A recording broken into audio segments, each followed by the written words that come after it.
I watched through my kitchen window as Patricia Henderson marched up my driveway in her designer boots, clutching another violation notice in her perfectly manicured hands. And I knew this winter was about to get a whole lot colder. My name is Peter Branson, and I have lived in the Willowbrook subdivision of Madison, Wisconsin for 8 years. I bought this house back in 2018, a charming 3-bedroom colonial with a long driveway that slopes down from the street. The previous owner had installed a heated driveway system, one of those radiant heating setups with pipes running underneath the concrete that kept snow and ice from building up during our brutal Wisconsin winters.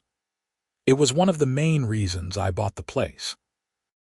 After growing up in Milwaukee and spending countless hours shoveling snow, the idea of never having to scrape ice or shovel again seemed like paradise. For the first 7 years, everything was perfect. The system worked flawlessly. While my neighbors were out at 6 in the morning with their snow blowers and bags of salt, my driveway was clear and dry. I would wave to them as I backed out of my garage, coffee in hand, not a single snowflake on my windshield. Sure, it cost me about an extra $100 a month in heating bills during the winter, but the convenience was worth every penny. Then, Patricia Henderson became the HOA president.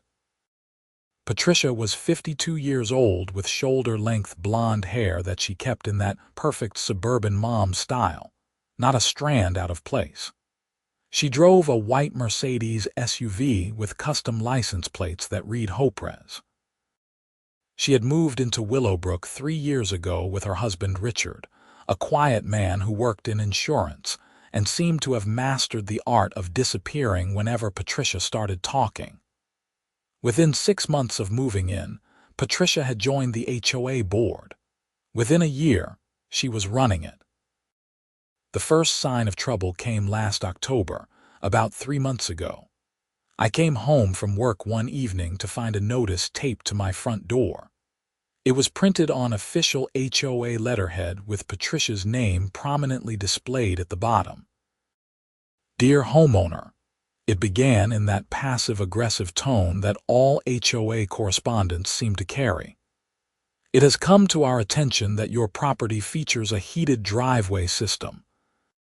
Per Section 4.7 of the Willowbrook Homeowners Association bylaws, any modifications to exterior concrete surfaces must be approved by the Architectural Review Committee prior to installation. As we have no record of such approval, we must require documentation proving that this system was properly permitted and approved. I read the letter 3 times, feeling my blood pressure rise with each reading. The system had been installed by the previous owner in 2015, 3 years before I even bought the house. I had all the paperwork from the home inspection showing that it was fully functional and up to code. But that apparently was not good enough for Patricia. The next day, I dug through my files and found everything related to the heated driveway. The original installation invoice from the previous owner, the home inspection report, the city permit showing it had been properly authorized, and even the disclosure documents from when I purchased the house.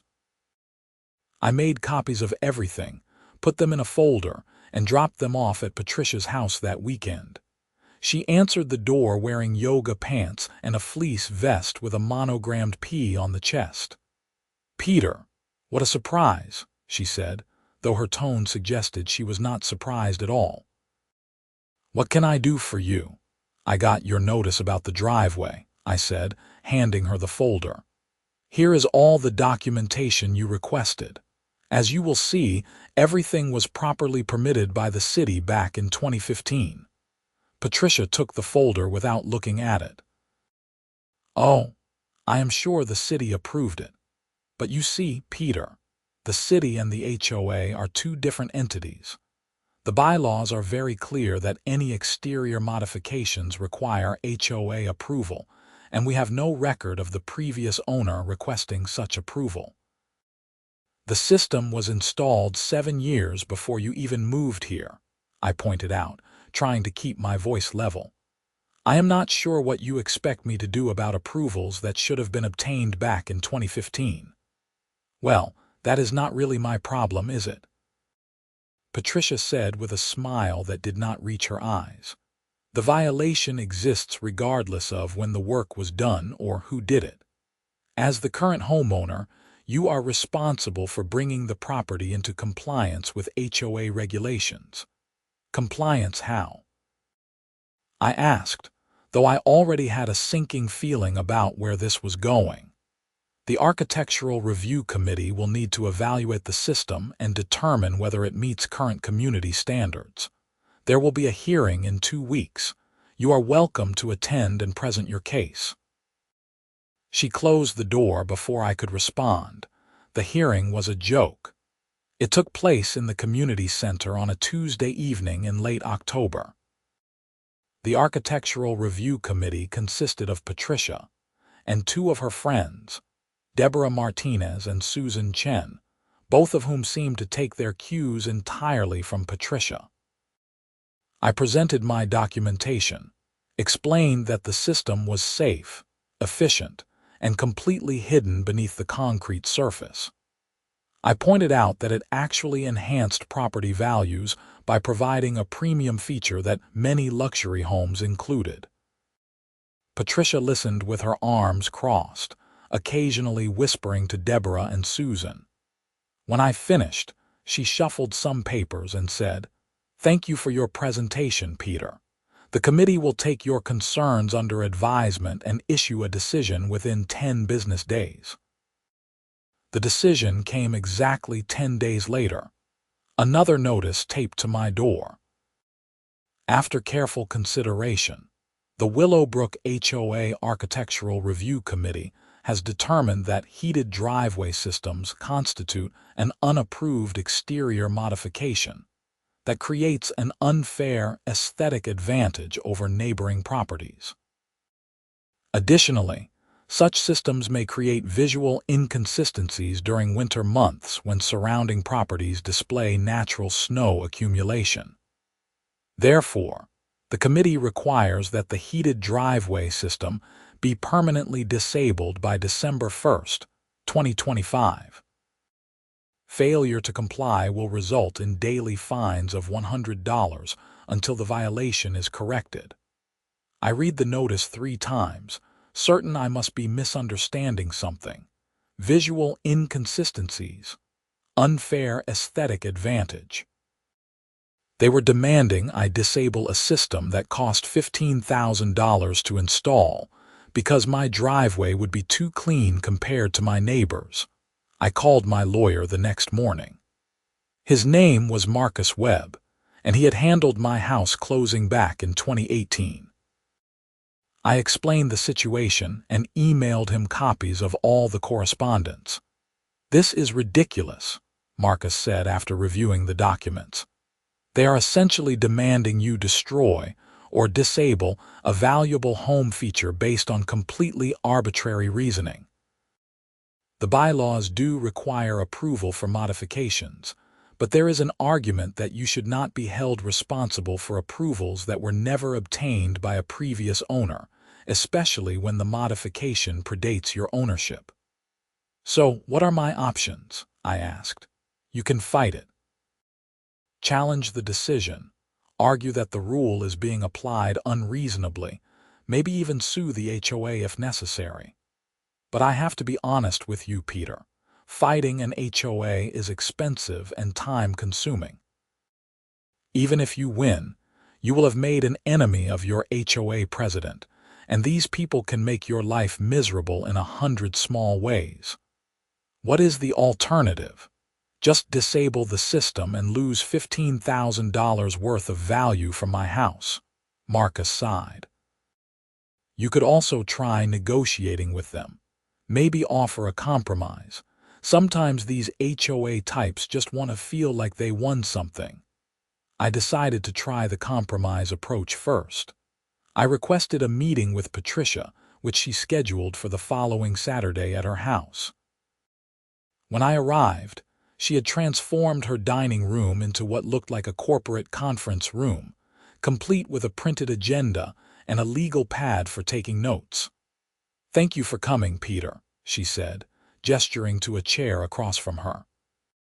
"I appreciate your willingness to work with the HOA on this matter." "I am hoping we can find a middle ground here," I said. "The heated driveway is a significant asset to my property. It is safe, legal, and does not affect anyone else in the neighborhood. What if I agreed to only run it during heavy snowfall events? That way, it would not create the visual inconsistency you mentioned, but I could still use it when really necessary." Patricia shook her head before I even finished. "The committee was very clear in its decision, Peter. The system must be permanently disabled. However, I am willing to show some flexibility on the timeline. If you need additional time beyond December 1st to arrange for the work to be done, we can potentially extend the deadline by 2 weeks, but the system must be disabled." "Patricia, that is not a compromise. That is just demanding the same thing with a slightly longer deadline." "I am sorry you feel that way," she said, her voice taking on that condescending tone that made my teeth clench. "But the rules are the rules. We cannot make exceptions just because someone finds them inconvenient. The previous owner had this installed 7 years before you even moved to this neighborhood," I said, my frustration building. "You are trying to apply rules retroactively to something I had no control over. And yet, you are the current owner, which makes it your responsibility." Patricia stood up, signaling the meeting was over. "The deadline is December 1st. I suggest you start making arrangements." I left her house furious. When I got home, I pulled out the HOA bylaws and read through them cover to cover. The section about architectural modifications was vague at best. It required prior approval for changes to exterior surfaces, but said nothing about how violations should be handled or what enforcement mechanisms were appropriate. There was definitely room to argue that their interpretation was overly broad and unreasonably applied. But Marcus was right about the cost. Fighting an HOA meant lawyer fees, potential court costs, and years of antagonistic relationship with the people who controlled everything from trash pickup schedules to whether I could plant a tree in my front yard. Even if I won, I would lose. The other option was to just ignore them. December 1st came and went, and I did not disable my heated driveway. The first real snow of the season hit Madison on December 3rd, a wet, heavy snow that dropped 6 inches overnight. My driveway was clear and dry by 7 in the morning. My neighbors were outside with their shovels and snow blowers, and Patricia Henderson stood at the end of her driveway, staring at my house with her phone out, taking pictures. The fine notice arrived that afternoon. $100 per day, starting December 1st. I now owed $300, and the amount would continue to climb until I complied. I called Marcus again. "They are fining me $100 a day. Can they actually do that?" According to the bylaws, they can impose reasonable fines for violations. Whether $100 per day is reasonable is debatable. But Peter, you are in violation of their deadline. Whether we think the underlying rule is stupid or not, they did follow their own procedures. They gave you notice, held a hearing, issued a decision, and set a deadline. You chose not to comply. So what do I do? Pay the fines and disable the system, or fight them in court? Those are really your only options at this point. I chose to fight, but not in the way Marcus expected. I started attending HOA meetings. Every single one, twice a month, held in the community center. I would sit in the back and observe as Patricia held court over a kingdom of petty grievances. Someone's mailbox was the wrong shade of black. Someone else had planted tulips instead of the approved daisies in their flower bed. On and on it went. Patricia and her committee issuing violations and fines like they were handing out parking tickets, but I also started talking to my neighbors. I learned that I was not the only one who had issues with Patricia's leadership. Tom Richardson, 2 houses down, had been fined because his teenage son left a basketball hoop in their driveway overnight. Jennifer Park across the street got cited because her Christmas decorations went up on November 20th instead of December 1st, which was apparently the HOA-approved date for holiday displays. The more I talked to people, the more I realized that Patricia had been systematically alienating everyone in the neighborhood with her rigid enforcement of increasingly absurd rules. The daily fines continued to accumulate. By mid-December, I owed over $2,000. Patricia started sending certified letters demanding payment, each one more threatening than the last. The final letter, which arrived on December 20th, informed me that the HOA would be placing a lien on my property if the fines were not paid in full by January 15th. That got my attention. A lien on my house would show up on my credit report, make it nearly impossible to refinance my mortgage, and could even lead to foreclosure if left unresolved. Marcus confirmed that yes, the HOA had the legal authority to place liens for unpaid fines and assessments. This was getting serious. On December 22nd, we got hit with a massive winter storm. The forecast called for 10 to 12 inches of snow, freezing rain, and wind chills below zero. It was the kind of storm that made even native Wisconsinites think twice about leaving the house. I fired up my heated driveway system that evening, and by the time the snow started falling around midnight, the concrete was warm enough that nothing stuck. The snow melted on contact, running off into the drainage system as harmless water.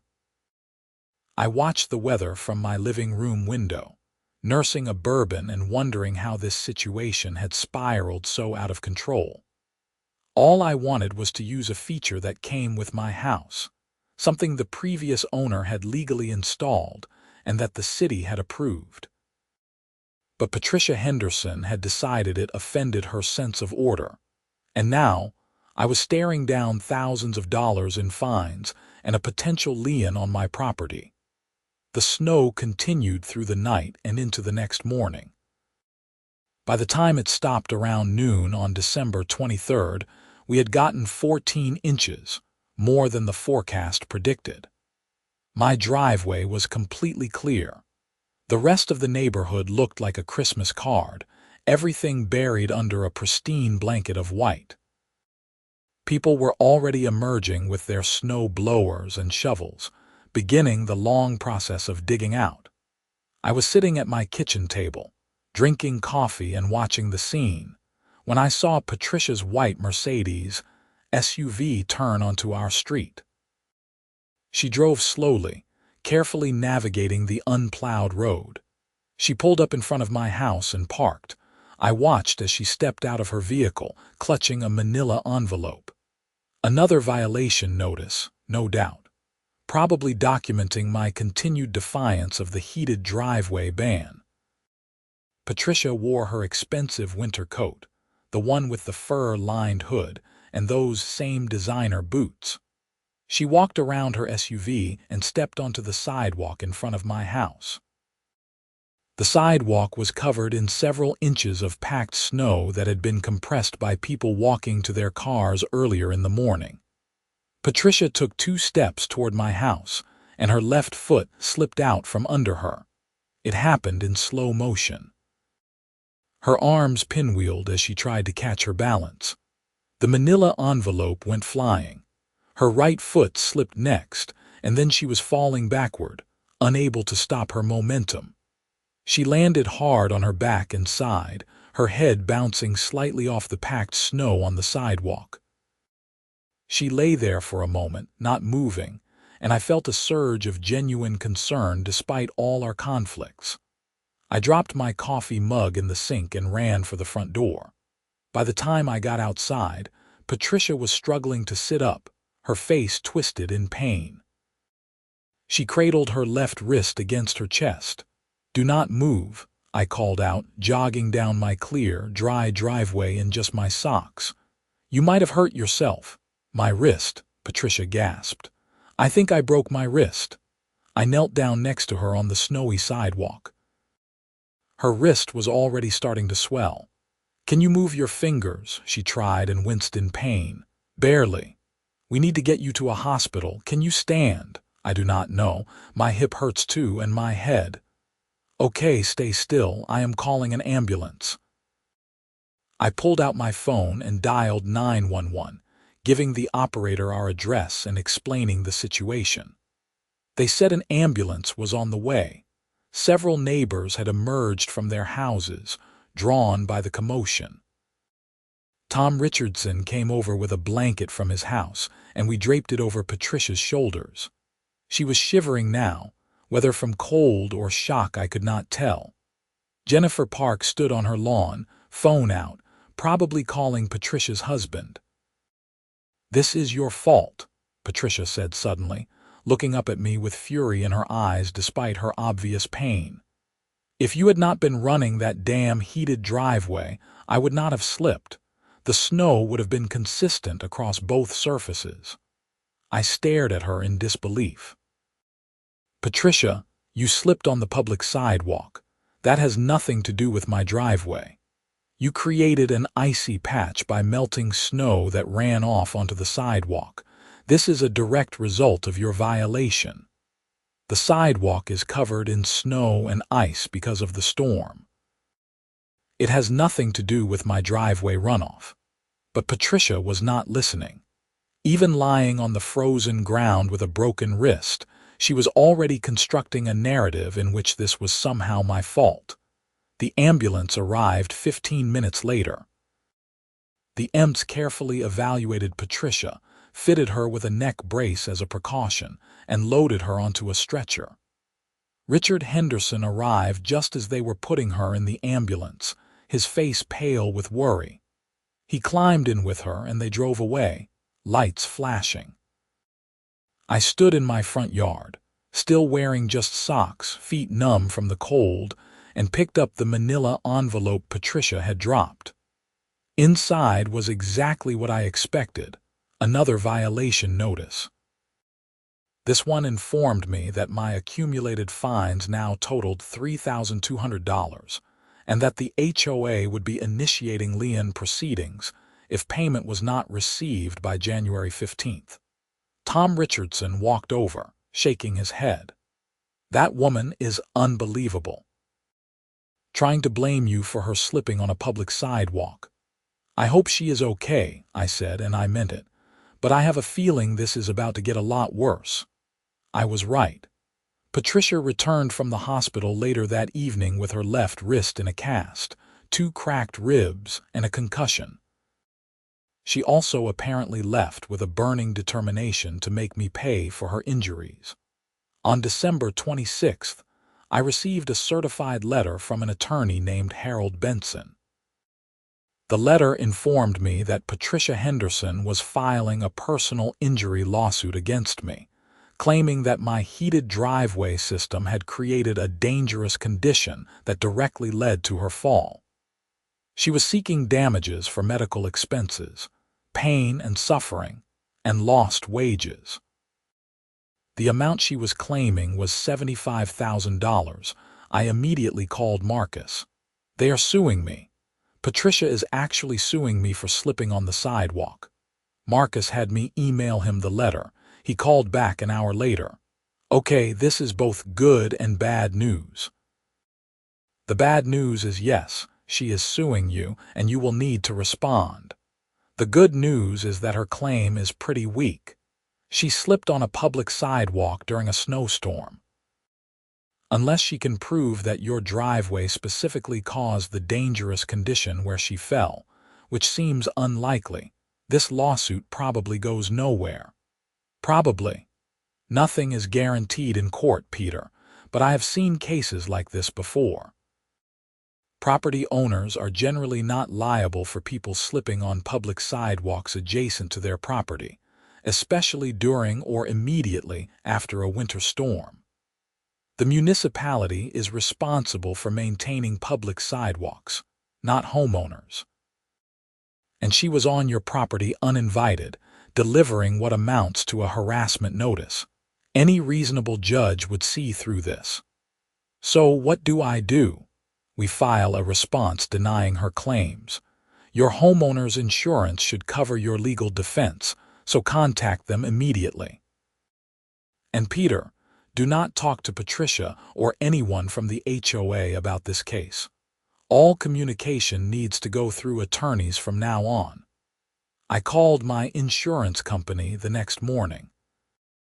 After explaining the situation to 3 different people, I finally reached a claims adjuster named Brian who said they would assign a defense attorney to my case.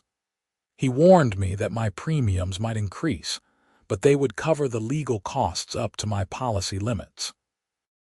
The defense attorney they assigned was a woman named Rachel Foster, a 40-something litigator who specialized in premises liability cases. We met at her office in downtown Madison in early January to go over the details. This is a nuisance lawsuit, Rachel said after reviewing everything. Henderson is clearly angry about the HOA dispute and is using this injury as leverage. But her claim has no merit. You are not responsible for maintaining the public sidewalk. The city of Madison is responsible for that. Even if some runoff from your driveway created an icy patch, which I doubt, property owners are not liable for naturally occurring ice and snow during winter storms. Wisconsin law is very clear on this. So she has no case. I would not say she has no case. She has an injury, and she has a story about how your property contributed to that injury. A jury could believe her, but it is a weak case, and I think we have a strong chance of getting it dismissed on a motion for summary judgment before it ever goes to trial. How long will this take? Rachel made a face. Months probably, maybe longer. First we file our response denying her claims. Then there is discovery, where both sides exchange information and take depositions. Then we file the motion to dismiss. If the judge denies that, we go to trial. The whole process could take anywhere from 6 months to 2 years. 2 years. 2 years of this hanging over my head, all because Patricia Henderson decided my driveway was too clean. But the HOA was not done yet. In late January, I received another certified letter, this time from the HOA board itself. The letter informed me that I was being assessed a special fine of $5,000 for creating a safety hazard that resulted in injury to an HOA board member. This was in addition to the daily fines I had already accumulated for the heated driveway violation. I forwarded the letter to Marcus. He called me back sounding more angry than I had ever heard him. This is outrageous. They are essentially fining you for the same incident that is the subject of an active lawsuit. That is not only inappropriate, it is probably illegal. This is harassment, Peter. They are trying to financially destroy you to force you to comply with their demands. Can they do this? They are doing it. Whether they can do it legally is another question. The HOA bylaws allow fines for violations, but there is nothing in there about imposing fines for alleged injuries. They are making this up as they go along. So what is our move? We fight back. I am going to draft a cease and desist letter demanding they rescind this bogus fine. And I think it is time we went on the offensive. I am going to review those bylaws more carefully and see if Patricia and her board have violated any procedures. If they have, we might be able to challenge their authority entirely. Marcus sent the cease and desist letter on January 28th. The HOA responded 2 days later, denying any wrongdoing and insisting the fine was valid. They also informed me that the lien process was moving forward for the unpaid fines, which now totaled over $5,000, including the new safety hazard fine. Meanwhile, Rachel Foster was moving forward with the defense of the personal injury lawsuit. She filed our response in circuit court, denying all of Patricia's claims and asserting multiple affirmative defenses. One of those defenses was particularly important. Patricia had been trespassing on my property to deliver HOA notices, which could potentially bar her from recovering damages even if her injury was partially my fault. The discovery phase began in February. Rachel deposed Patricia, and I listened to the recording afterward. Patricia stuck to her story, insisting that melting snow from my driveway had created a slick spot on the sidewalk where she fell. When Rachel pressed her for specifics about how she knew the ice came from my driveway rather than natural accumulation from the storm, Patricia became vague and defensive. When asked why she was visiting my property in the middle of a winter storm to deliver a non-urgent violation notice, Patricia claimed she was performing her duties as HOA president and checking on properties after the storm. She is lying, I told Rachel after listening to the deposition. She was there to document my violation and probably take more pictures. She had a manila envelope with a violation notice inside. I picked it up after she fell. "You still have that notice?" Rachel asked. I did. I had kept everything related to the HOA dispute, and I gave Rachel the notice that Patricia had been carrying. It was dated December 22nd and detailed my continued operation of the heated driveway system. It made no mention of checking on my property or ensuring my safety after the storm. Rachel smiled when she read it. "This is good. This shows her true purpose for being there. She was there to harass you about the driveway, not to check on your well-being.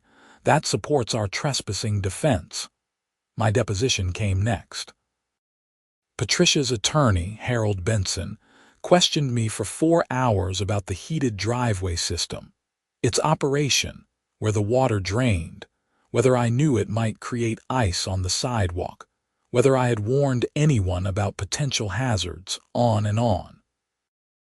I answered every question truthfully and calmly, explaining repeatedly that the system drained into my property's drainage system, not onto the sidewalk, and that the city was responsible for maintaining the public sidewalk anyway. By March, my legal bills were mounting despite insurance coverage.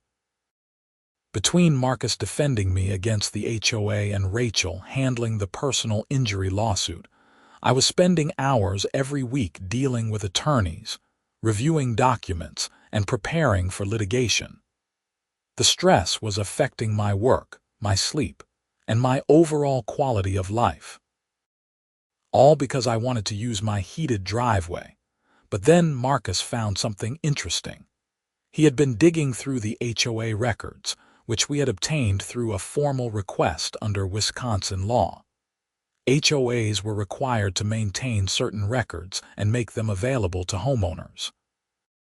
As Marcus reviewed the documents, he noticed something peculiar about Patricia's election as president. According to the bylaws, the HOA president was supposed to be elected by a vote of all homeowners in the subdivision. The vote was supposed to take place at the annual meeting, with proper notice given to all members at least 30 days in advance. Marcus pulled the records from Patricia's election in January 2024. The notice for the annual meeting had been sent out on December 27, 2023, less than 30 days before the January 15th meeting date. More significantly, only 32 homeowners had attended the meeting, out of over 100 homes in the subdivision. Of those 32, Patricia had received 19 votes. "This election might not be valid," Marcus said when he called to tell me. "The bylaws require 30 days' notice, and they only gave 19 days. That is a procedural violation that could potentially invalidate everything that board has done. Everything, I asked, feeling a flicker of hope for the first time in months. Every decision, every fine, every architectural review, all of it.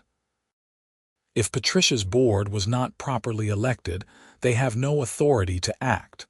Now, I do not want to get your hopes up too much. A court might overlook a minor procedural defect like this. But it is a legitimate argument, and it might be enough to get the fines thrown out. Marcus filed a lawsuit against the HOA in March, challenging the validity of Patricia's election and seeking to void all fines and penalties imposed on me. The lawsuit made waves in the neighborhood. Other homeowners who had been fined by Patricia started contacting Marcus, asking if they could join the case. By the time we filed an amended complaint in April, we had 8 different homeowners as plaintiffs, all claiming they had been improperly fined by an illegally constituted board. Patricia responded by doubling down. The HOA board held an emergency meeting, which I attended along with about 40 other homeowners, far more than usually showed up.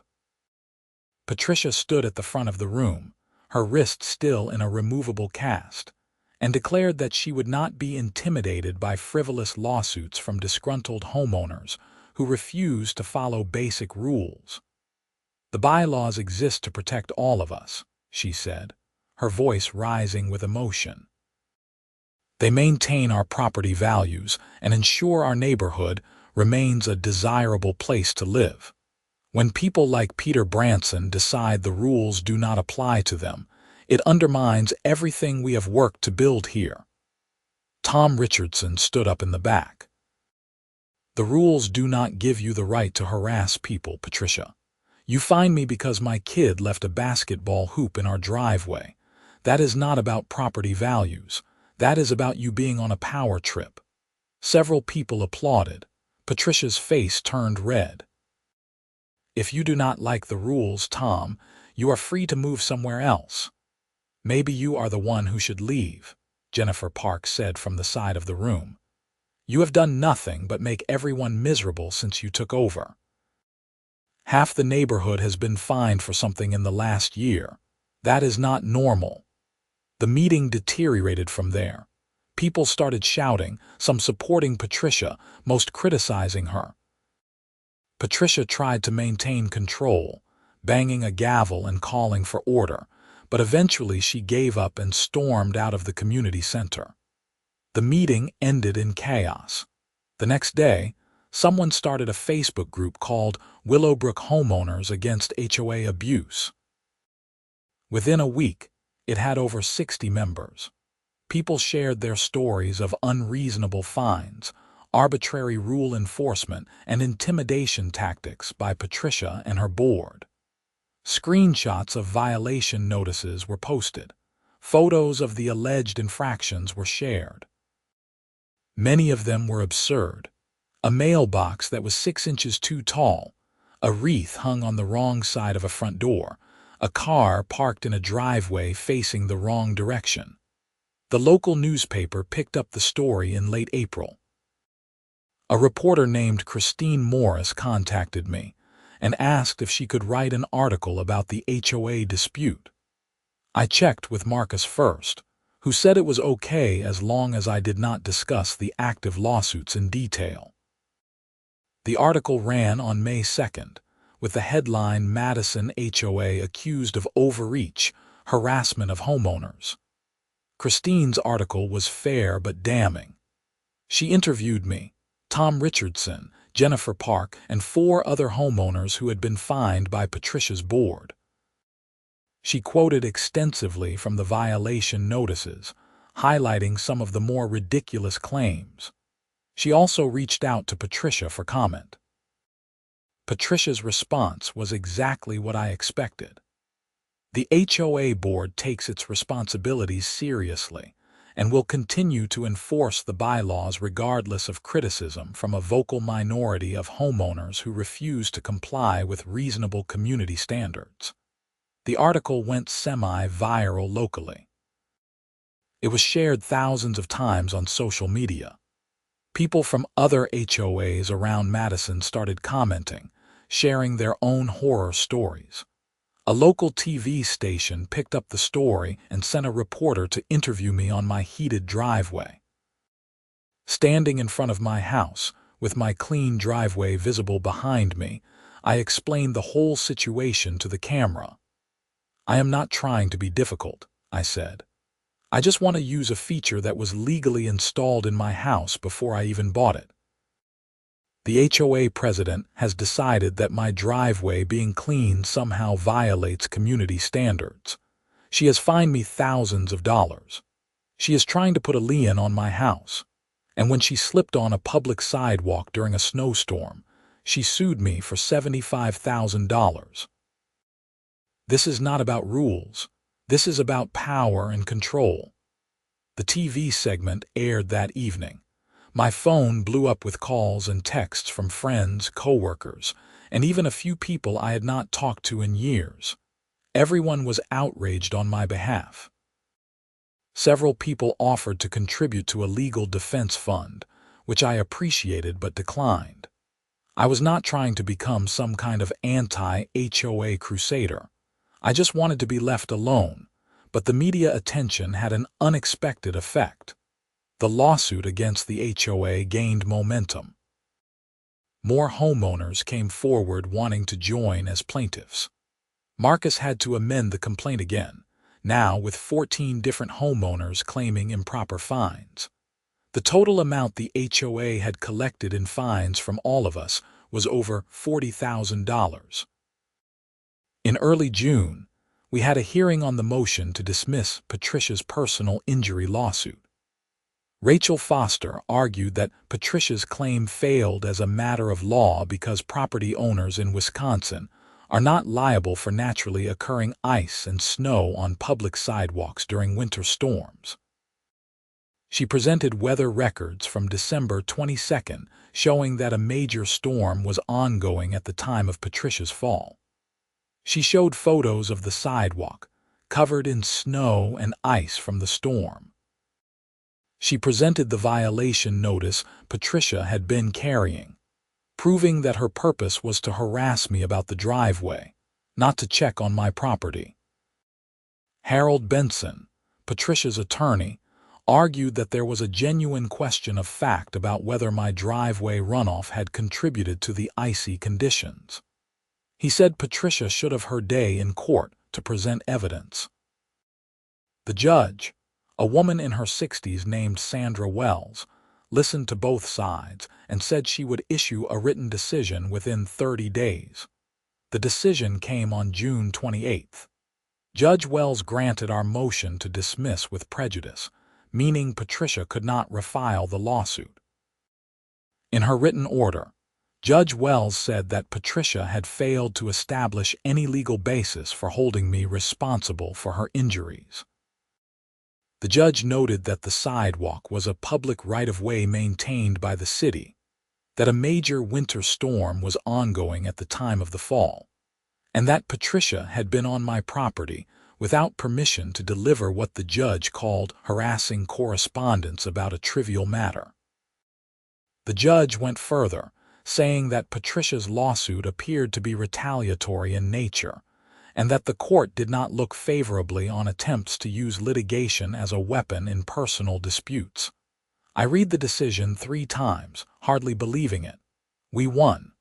The lawsuit was dismissed. Patricia could not sue me again for the same incident. I called Rachel to thank her. "You are welcome," she said, and I could hear the smile in her voice. This was always a weak case, but I am glad the judge saw through it. Now be prepared for Patricia to appeal.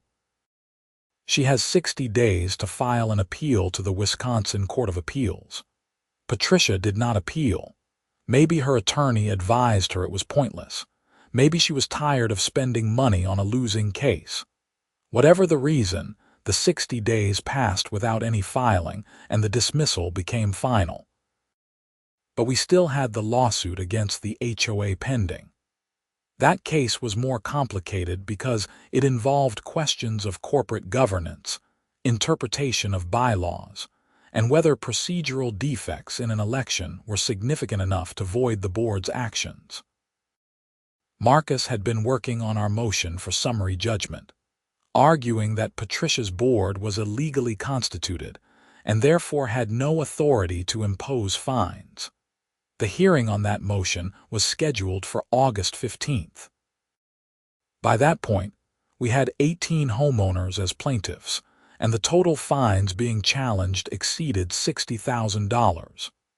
The HOA had hired a law firm from Milwaukee to defend them, and they were taking the case seriously. The hearing took place in front of Judge Mitchell Brennan, a stern-looking man in his 50s who had a reputation for being no-nonsense.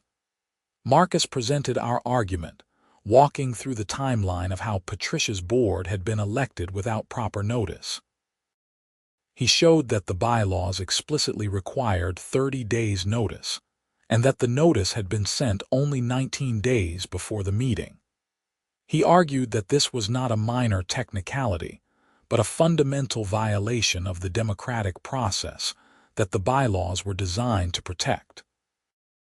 The HOA's attorney, a man named David Thornton, argued that the procedural defect was trivial and that no homeowner had been harmed by it. He said that the board had been acting in good faith to enforce legitimate rules and that voiding all of their actions would create chaos. He also argued that even if the election was defective, the proper remedy would be to hold a new election, not to throw out every fine the board had ever imposed. Judge Brennan asked tough questions of both sides. At one point, he looked at David Thornton and said, "Counselor, I have read some of these violation notices. Can you explain to me how a basketball hoop left in a driveway overnight violates any reasonable interpretation of community standards?" Thornton tried to explain that the bylaws prohibited storage of sports equipment in visible locations, but Judge Brennan cut him off. "That is not storage. That is a kid playing basketball and leaving his hoop out." These fines seem punitive and arbitrary, which makes me question whether this board has been acting in good faith at all. The judge said he would issue a decision within 45 days. While we waited for the decision, something interesting happened. A group of homeowners organized a petition to recall Patricia and her entire board. According to the bylaws, a recall election could be triggered if 25% of homeowners signed a petition requesting it. The organizers, led by Tom Richardson and Jennifer Park, went door to door collecting signatures. Within 2 weeks, they had signatures from over 40% of the homeowners in Willowbrook. The recall election was scheduled for September 10th. It would be held at the community center, with proper notice given to all homeowners. This time, the notice went out 45 days in advance, more than meeting the bylaw requirements. Patricia fought the recall, sending out mass emails defending her record and attacking her critics. She claimed the recall was being orchestrated by a small group of troublemakers who wanted to turn Willowbrook into a lawless community with no standards. She said property values would plummet if the board was removed. She warned that the neighborhood would descend into chaos. But nobody was buying it anymore. Too many people had been on the receiving end of Patricia's violation notices. Too many families had been fined for minor or non-existent infractions. The Facebook group had over 90 members now, and the stories kept coming. Someone posted a violation notice they had received for having curtains that were the wrong color visible from the street. Another person had been fined because their lawn was cut in a diagonal pattern instead of straight lines. The more people shared, the more absurd it became. Judge Brennan issued his decision on September 2nd, 8 days before the recall election. It was a complete victory for us. The judge found that the HOA board had been improperly elected due to inadequate notice, and that this defect was significant enough to void the board's authority. He ordered all fines imposed by Patricia's board to be refunded to homeowners. He also ordered the HOA to hold a new election within 60 days, this time with proper notice and procedures. The decision was 23 pages long, and Judge Brennan did not hold back. He wrote that Patricia's board had engaged in a pattern of arbitrary and capricious enforcement of subdivision rules that appeared designed more to harass homeowners than to maintain legitimate community standards. He noted that the fines imposed were grossly disproportionate to the alleged violations, and that the board had abused its authority in ways that fundamentally undermined the purpose of the homeowners association. I read the decision in my living room, sitting in the same chair where I had watched Patricia fall on the ice 9 months earlier. All of my fines were voided. The HOA had to refund me over $8,000 that I had paid under protest. The lien they had threatened to place on my property was prohibited, and my heated driveway system, I could keep using it.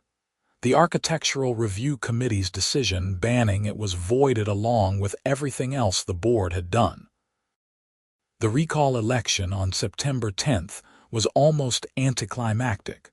Over 80 homeowners showed up, the largest turnout in Willowbrook's history. Patricia and her entire board were recalled by a vote of 73-7. Tom Richardson was elected as the new president, with Jennifer Park as vice president. Their platform was simple: enforce only the rules that actually mattered, treat homeowners with respect, and focus on maintaining the community rather than harassing its residents. Patricia did not attend the election. According to her husband Richard, who I ran into at the grocery store a few days later, they were putting their house on the market and moving to Arizona. Richard looked exhausted but relieved. "I am sorry for everything that happened," he said quietly. Patricia got obsessed with the HOA. It became her whole identity. I tried to tell her she was going too far, but she would not listen. "I am glad it is over." "I am sorry too," I said, and I meant it. "I hope she is okay. I never wanted any of this." "I know," Richard said. "For what it is worth, I think you were right about the driveway. The whole thing was ridiculous." They moved out in October. A nice young couple with a baby bought their house. The white Mercedes with the HOPRES license plates was gone, replaced by a Honda minivan with a car seat in the back. The new HOA board held its first meeting in late September. One of the first orders of business was reviewing the architectural standards. Tom Richardson proposed eliminating the requirement for prior approval of systems like heated driveways that were installed inside existing structures and not visible from the street. The motion passed unanimously. My heated driveway was now officially compliant with HOA rules. The board also voted to reduce fines across the board and to focus enforcement only on violations that actually affected property values or safety, like unkempt lawns, broken fences, and health hazards. Minor infractions like basketball hoops in driveways or slightly wrong-colored curtains would no longer result in violation notices. The change in tone was immediate and dramatic. People actually started attending HOA meetings again, and the discussions were constructive rather than adversarial. Marcus sent me his final bill in October. Between the defense against the HOA lawsuit and the challenge to the board's authority, I had spent nearly $15,000 in legal fees. My insurance had covered most of the cost of defending the personal injury lawsuit, but I still had a $5,000 deductible. All told, fighting Patricia's crusade against my heated driveway had cost me about $20,000 in legal fees and deductibles, not to mention hundreds of hours of stress and aggravation. But I got to keep my driveway. And more importantly, the neighborhood was better off. The new board was actually working to improve the community rather than antagonizing its residents. The Facebook group transformed from a complaint forum into a community bulletin board where people shared recommendations for plumbers, organized neighborhood events, and looked out for each other. Winter came again in November, and with it, the first significant snowfall of the season. I watched from my kitchen window as the snow began to fall, and I walked outside to turn on my heated driveway system without a second thought. No violation notices would be coming. No fines would accumulate. No angry HOA president would be photographing my property. My neighbors were outside with their snow blowers again, and this time I joined them. Not to clear my own driveway, which took care of itself, but to help Tom Richardson with his. We worked together in the falling snow, pushing the heavy white powder into neat piles at the edge of his property. When we finished, he invited me inside for coffee. "You know what the crazy thing is?" Tom said as we sat at his kitchen table, warming our hands on our mugs. Patricia was right about one thing. HOAs do serve an important purpose. They maintain common areas, enforce basic standards, and protect property values. But she forgot the most important part. We are supposed to be a community, not a dictatorship. The rules are supposed to serve us, not the other way around. "I will drink to that," I said, raising my coffee mug. We sat there for a while, talking about nothing important, just two neighbors who had been through an absurd battle and come out the other side. Through Tom's window, I could see my house across the street, my driveway clear and dry while snow accumulated everywhere else. It was exactly how I had always wanted it. The story could have ended there, but there was one final chapter. In December, I received a notice from the Dane County District Attorney's Office. They were investigating the Willowbrook HOA for potential financial misconduct during Patricia Henderson's tenure as president. According to the notice, several homeowners had filed complaints alleging that HOA funds had been misused or misappropriated. I called the number on the notice and spoke with a prosecutor named Angela Morrison. She explained that, as part of the investigation into the fines and Patricia's board, they had audited the HOA's financial records. What they found was concerning. Miss Henderson appears to have been using HOA funds for personal expenses, Angela said.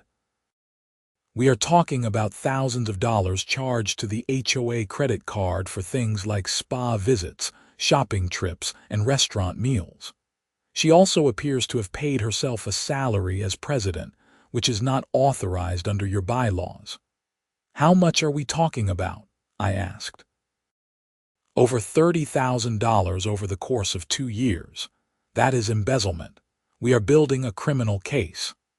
Patricia Henderson was arrested on January 22, 2026, almost exactly 1 year after her board had been recalled.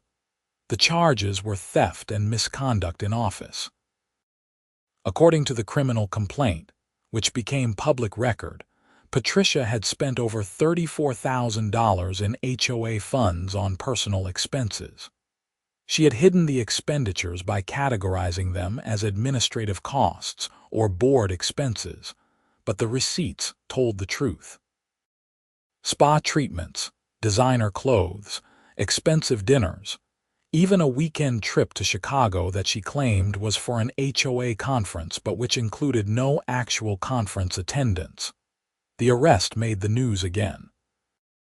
The same reporter, Christine Morris, wrote a follow-up article detailing the embezzlement charges.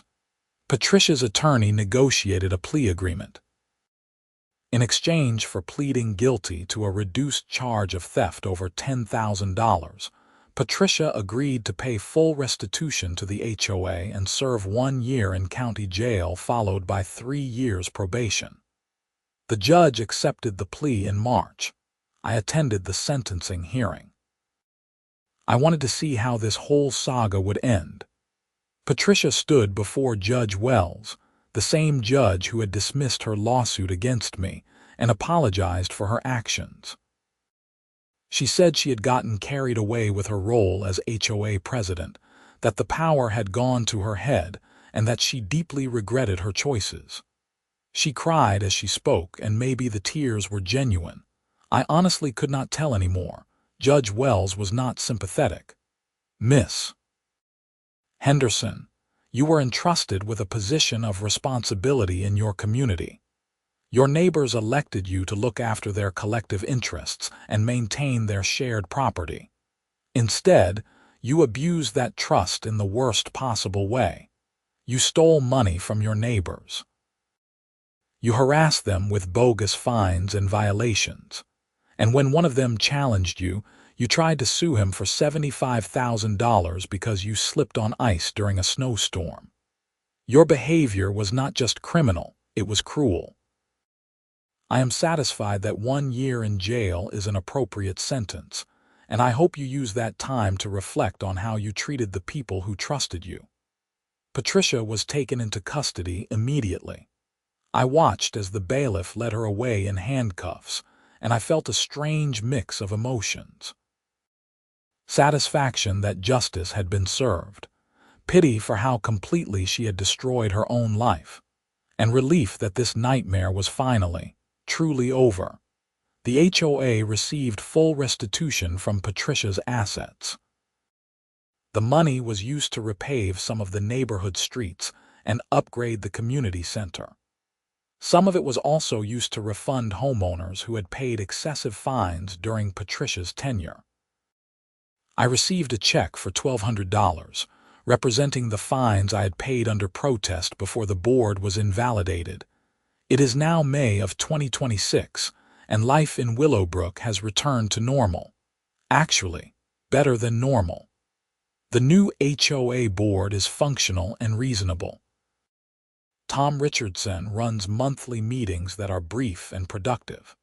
Violation notices are rare and only issued for legitimate concerns. The neighborhood feels like a community again. My heated driveway is still working perfectly. I run it every time we get snow, which has been frequently this year. The system hums quietly beneath the concrete, keeping my driveway clear and safe. I no longer take it for granted. Every time I walk out to my car without having to scrape ice or shovel snow, I remember how close I came to losing this simple convenience. I still see my neighbors regularly. Tom and I have become good friends. Jennifer Park and her family came over for a barbecue last weekend. We do not talk much about the HOA drama anymore, but when we do, it is usually with a sense of disbelief that it actually happened. The whole thing seems absurd in retrospect. A woman destroyed her life, stole from her neighbors, and ended up in jail, all because she could not accept that someone's driveway was cleaner than everyone else's. But that is the thing about power, even small amounts of it. Some people can handle authority responsibly. They use it to serve others and make things better. Other people, like Patricia, get intoxicated by it. They become petty tyrants ruling over tiny kingdoms, enforcing arbitrary rules just to prove they can. And when someone challenges them, they lash out with everything they have. Consequences be damned. I learned a lot from this experience.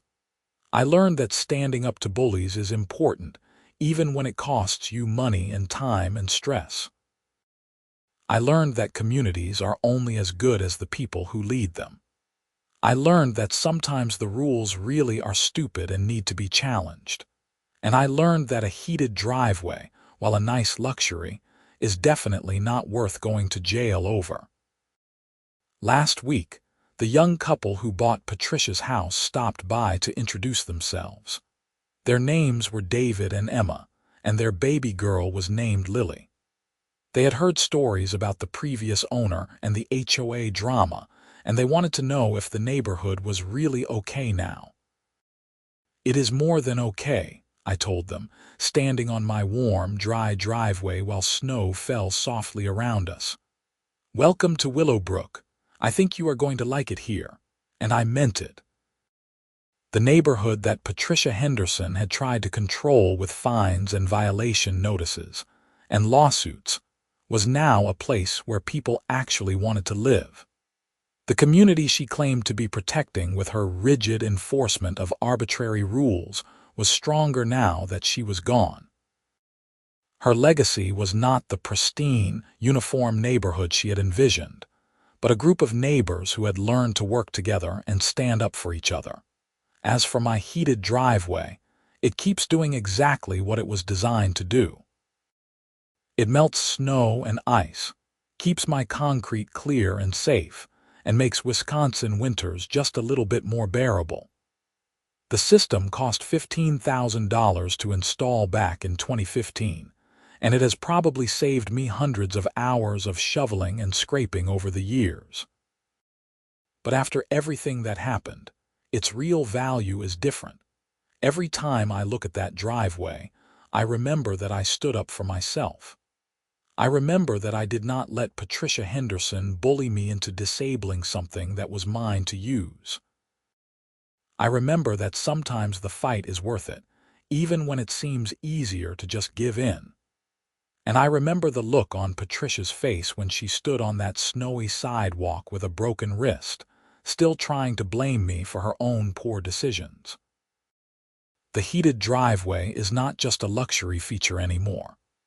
It is a reminder that no one, not even the HOA president, has the right to make your life miserable over nothing. It is a testament to the fact that communities work best when people are treated with respect rather than controlled with threats. And it is proof that sometimes, if you fight long enough and hard enough, the bully ends up being the one who falls. I fired up the system again this morning. The forecast calls for 8 inches of snow tonight, and by tomorrow morning my driveway will be clear and dry while my neighbors dig out.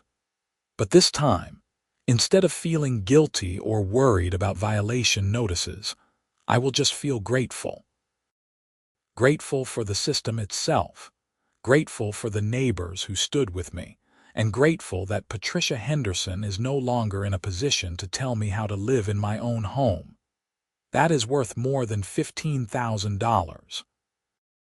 That is worth every penny I spent on lawyers and every hour I spent fighting. And when I see Tom Richardson out there tomorrow morning with his snow blower, I will put on my boots and coat and go help him, because that is what neighbors do.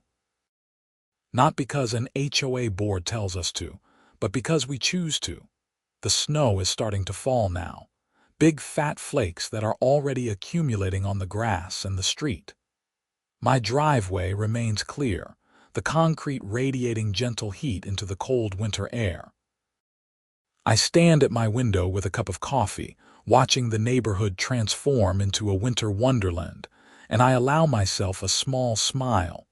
Patricia Henderson tried to take this away from me. She failed. The heated driveway won, and so did I.